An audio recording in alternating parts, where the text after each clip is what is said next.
We are back with Kinsley Jones and Dr. Bill Relaford, who are behind the movement to classify poverty as a disease. Now, also joining us is Ryan Blair, a 27-year-old entrepreneur who says, look, he's overcome a lot of adversity in his life, and he did not have to classify his poverty as a disease in order to do it. Ryan, you don't look homeless or impoverished, but you were, weren't you? Yeah, absolutely. And there were enough labels put on me growing up in poverty that I didn't need another one. And I think that it's just another excuse. I think that when we're growing up the way I did, we're constantly told we have attention deficit syndrome. We're told we're stupid. We're told we're inferior. And all we need to do is be labeled as disease and give us one more disempowering belief that will kill our self-motivation to overcome those circumstances, because that's all you have is self-motivation to overcome those circumstances. Tell us how you grew up.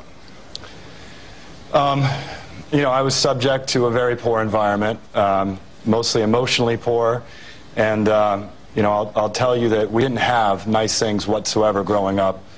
I lived in about the worst circumstances you could possibly endure, emotionally, socioeconomically. A series of foster homes as well? You name it. I was made aware of the court when I was 15 years old. Drugs, alcohol hurt your family?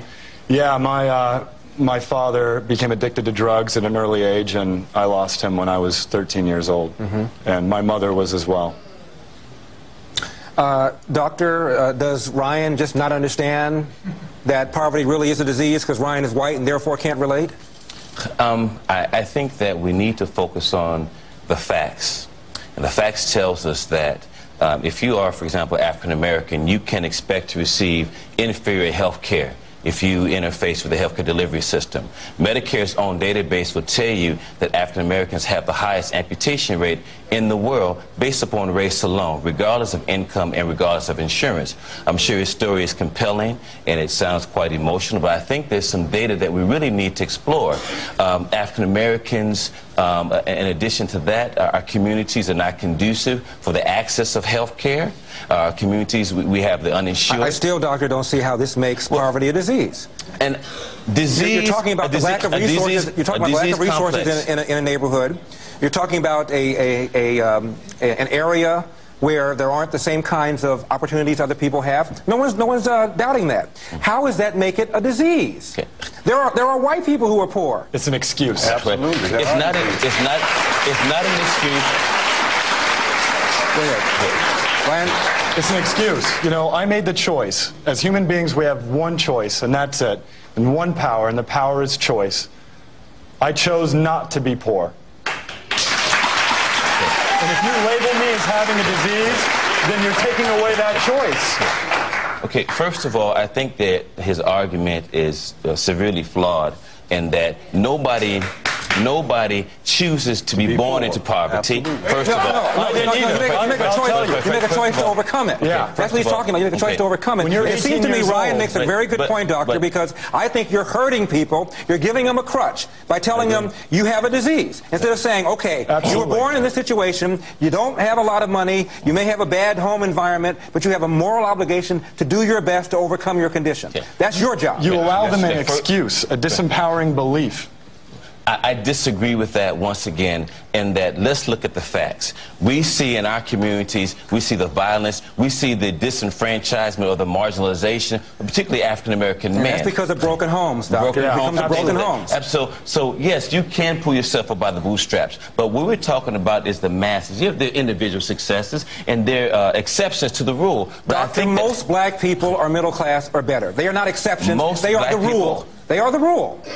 I don't know about that, Larry. The way you overcome poverty is by finding the right mentors and by setting and achieving goals. That is it. There are great opportunities in this country, but if you are riddled with disease, you can't even exploit that opportunity. So what we're saying is that that's a disempowering belief that you're allowing people to adopt. If you do not have the resources to be healthy in the first place, you cannot extract that opportunity that is here. Doctor, I agree with you. I agree with you. A lot of people are not taking advantage of the opportunities this country provides. There are people because they don't have the resources to be healthy. That has to do with attitude. It has to do with attitude. It has nothing to do with having a disease. Kingsley, go ahead. No, that also has to do. It also has to do with or you say the choices, and we do need to take personal responsibility. And I'm a believer that we need to take personal responsibility. You put on seminars telling people to do that. Absolutely, but part of taking responsibility, you have to fault people for living in poverty or living in their circumstance, but you also have to fault the society that creates that poverty and creates that environment, and that's part of what we're talking about.